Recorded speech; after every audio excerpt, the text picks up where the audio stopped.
Bonjour à tous, bienvenue encore une fois dans cette nouvelle vidéo. Et aujourd'hui, on va aborder un sujet très important pour ceux qui font toujours du pen testing, particulièrement du pen testing web. Alors, on va parler aujourd'hui rapidement d'un sujet aussi très utile dont beaucoup parmi nous ne savent pas très bien et ne maîtrisent pas très bien. On va parler du V-hosting et des sous-domaines. OK? Alors, euh, supposons que vous êtes dans un contexte à laquelle vous êtes en train de checker, de vérifier les différents problèmes de sécurité liés à un site web. OK? Du coup, vous allez faire par exemple du pen testing en boîte noire, en black box ou je sais pas quoi. Et alors, votre entité ne vous révèle aucune des informations de son site web ou des ses sous-domaines ou je sais pas des hosts qui hébergent son site web. Alors, la meilleure des façons ou la meilleure des manières de le faire, c'est de faire l'énumération vhost ou l'énumération des sous-domaines. Ok. Alors aujourd'hui, on va parler d'un outil très utile qui s'appelle par les fuzz ou le GoBaster. Il y a des outils qui nous permettent de le faire. Alors aujourd'hui, on va plus se focaliser sur GoBaster parce que GoBaster également, c'est un outil qui permet toujours de faire du fuzzing web. Alors, on va utiliser GoBaster comme étant cet outil pour nous permettre de faire du phasing. OK? Alors, sans plus tarder, on a on va utiliser un serveur web. OK? Voilà, l'adresse IP de notre serveur web, on va les pinguer. On va les pinguer et c'est cette adresse. On enlève le numéro de port. Voilà, notre adresse est accessible depuis le serveur web. Il est pingable. Alors du coup, la première des choses à faire à ces niveaux, c'est de l'énumérer. OK? Alors pour l'énumérer, la première des choses à faire, vu que on connaît les noms du domaine également de notre les noms du domaine principal de notre site web. Du coup, la première des choses à faire, ça sera de l'ajouter, ok, d'ajouter notre adresse IP au niveau du nom du domaine, ok. Alors pour le faire,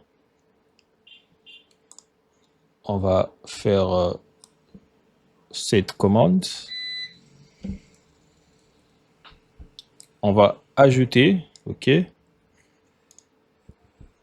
On va faire sudo echo, ok. L'adresse IP de notre bel et bien entité à laquelle nous faisons l'énumération ou les tests. On va mettre l'adresse IP, ok, suivi du nom du domaine de notre entité à laquelle on est en train de tester, ok. Voilà, dans l'exemple qui est là, voilà, l'adresse IP, c'est celui-là, et ça, c'est le nom du domaine, ok.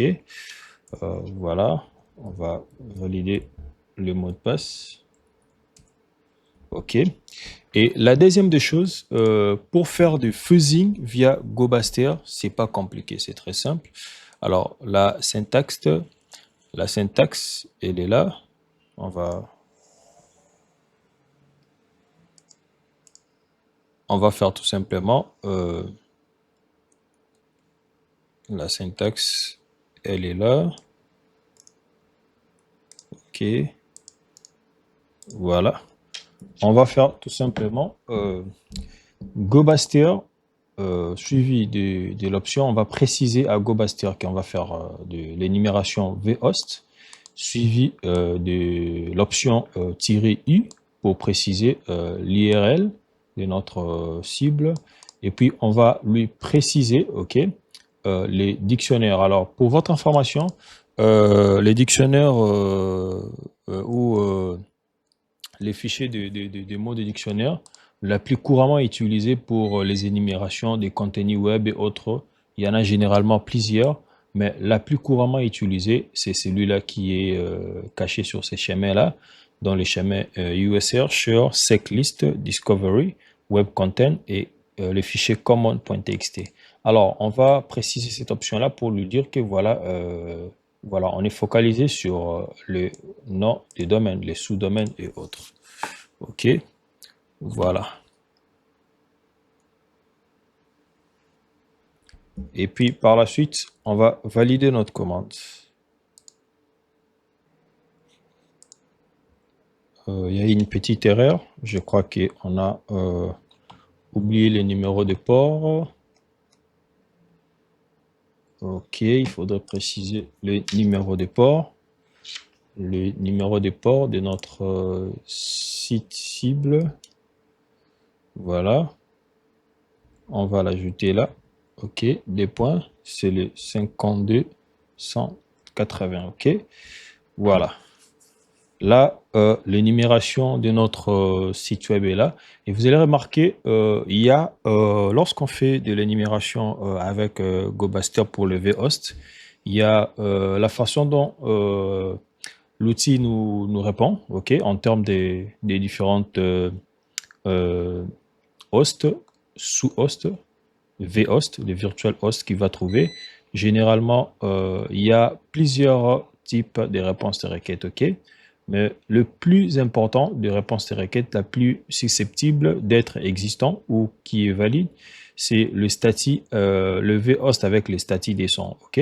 Pour tous ceux qui font du web, qui font du pen test en web, ils vont comprendre de quoi il s'agit. Alors, lorsque vous voyez une réponse en stati descend, c'est là simplement veut dire que cette information-là ou ces sites-là ou ces informations-là sont bien et bien présents dans l'application web, OK, ou dans ces serveurs web.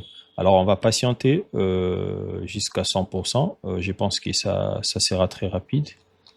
OK. On va patienter. On va patienter jusqu'à 100%. Les temps de celui-ci d'énumérer autant de hosts, de virtual hosts possibles sur le site de l'entité.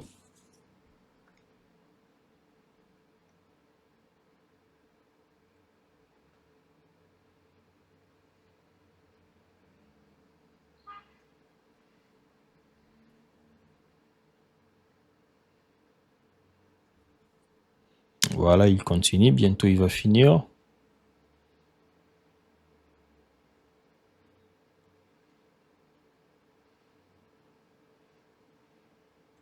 Voilà, et bel et bien, il vient de finir son opération. Alors, pour être très pratique, on va segmenter notre écran en deux. OK, voilà. Alors, qu'est-ce qui se passe? On vient de trouver tous ces vhost, mais le plus important, ce qui nous intéresse ici, c'est le vhost qu'on a trouvé avec les réponses des sons. Et bel et bien, je vais prendre par exemple celui-là, ok. Celui-là, c'est le vhost web bin.inlandfreight.htb, ok. On va prendre celui-là à titre d'exemple. Alors ici, ce qu'il faut pas oublier, on avait déjà ajouté notre premier fichier host, si vous vous rappelez, avec cette commande-là. Alors du coup, on va encore ajouter le même adresse IP, ok, avec le second vhost qu'on vient de trouver, ok. Celui-ci, il va également nous faciliter, ok. Il va également nous faciliter s'il faudrait avoir l'accessibilité maintenant, ok, via notre vhost. Ok, on va simplement l'ajouter de cette façon-là. On va lui dire que voilà, écoute, nous voulons nous voulons aussi voir les contenus qui se cachent sur ces vhosts. Ok, voilà. Et on va saisir notre mot de passe. Voilà. Là, à ces niveaux, normalement, si on cherche à se rendre directement sur notre sur notre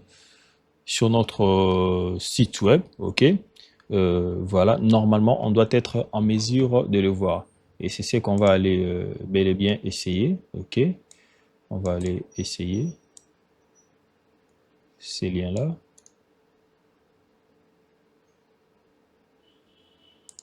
Ok, on va aller au niveau de la page web. Voilà. Sans oublier les numéros de port, c'est les 52 180. On va ajouter les numéros de port. 52 180. Sans oublier les protocoles. On va ajouter le protocole HTTP des points. OK. Et voilà, ça marche. OK. Alors là, du coup, on sait très bien voir un host, un vhost qui était caché généralement dans le lien principal de notre site web. OK. Voilà. Alors, on va faire une deuxième exercice. Celui-ci, ça va concerner la partie DNS. OK. On va vite nettoyer notre écran ici. OK. Voilà. On va encore faire on va encore ajouter de l'entrée, ok, de l'entrée DNS. Voilà. Cette fois-ci, je crois que le nom de domaine, il est déjà là. On avait déjà ajouté le hostname. Cette fois-ci, ça sera le .com. Ok. On va faire la même commande. Ok. Cette fois-ci, ça sera voilà. Ça sera le domaine. Cette fois-ci, maintenant, on ne fait pas du vhost, mais on fait la recherche de sous-domaines, ok? Parce que très souvent, le vhost et les sous-domaines, ce sont des techniques qui sont utilisées par les développeurs généralement pour avoir autant de serveurs web, autant de sites web hébergés, mais en utilisant des hosts virtuels, ok? Ou soit en utilisant des sous-domaines. Alors ici, par rapport au deuxième exercice, notre domaine principal, c'est le inlandfreight.com. Ok, on va dire simplement à notre système de l'ajouter sur notre fichier host. Ok, et puis par la suite, on va lui dire bon, écoutez, va m'énumérer tout le sous-domaine possible qui peuvent exister sur ces domaines principaux. Ok, alors la commande, elle est là. La commande, c'est gobaster. On ajoute l'option DNS pour lui préciser qu'on va faire de l'énumération DNS. Et puis, on définit notre domaine. Le domaine qui est là, c'est le domaine inlanefreight.com. OK? On précise également notre fichier, OK? Des sous-domaines. Alors, ces fichiers-là, c'est le fichier le plus couramment utilisé pour le cadre de l'énumération des sous-domaines, OK?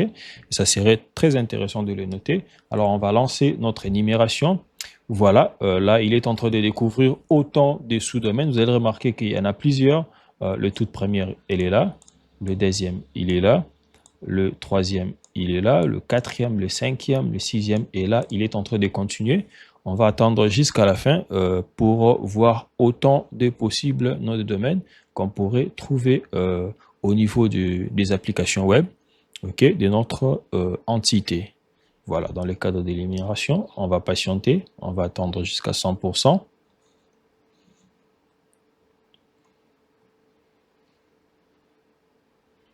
On va attendre, il ne sera pas très long, jusqu'à 100%. C'est toujours important de patienter lorsqu'on est en train de faire l'énumération parce que rappelez-vous que l'énumération, c'est la phase la plus utile, la plus importante lorsque vous êtes un pen tester, lorsque vous êtes en train de faire, vous êtes en train de conduire un test de sécurité d'une application. Ça peut être pour une entreprise, ça peut être pour une entité, ça peut être pour une organisation. Alors, c'est la partie la plus cruciale parce que la moindre des informations à laquelle vous allez trouver au niveau de l'énumération, c'est ce qui va définir par la suite ce que vous devrez faire au niveau de votre test de pénétration. OK? Voilà. On est proche. On va attendre jusqu'à 100%.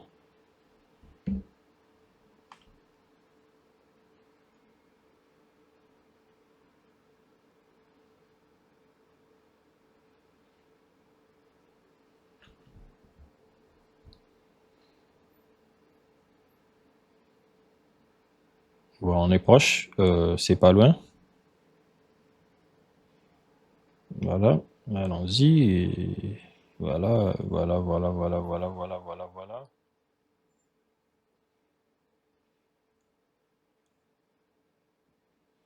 Voilà, j'espère que c'était tout comme élément. Alors ici, dans le cadre de notre exemple, on va encore ajouter, après avoir découvert, on va prendre celui-là, ok? À titre d'exemple, on va utiliser celui-là. On va également l'ajouter après avoir trouvé, ok? On va prendre par exemple 6 ports. On va l'ajouter pour lui dire que voilà, tu as également à m'ajouter cette entrée en dehors du premier domaine principal. Tu vas m'ajouter ces sous-domaines, ok? Alors, une fois qu'on vient de l'ajouter, parce qu'on vient de le découvrir grâce à l'énumération, on va revenir sur notre site web, ok? Sur notre navigateur, pardon. On va directement les coller, ok? Et puis on va lui dire, va me chercher.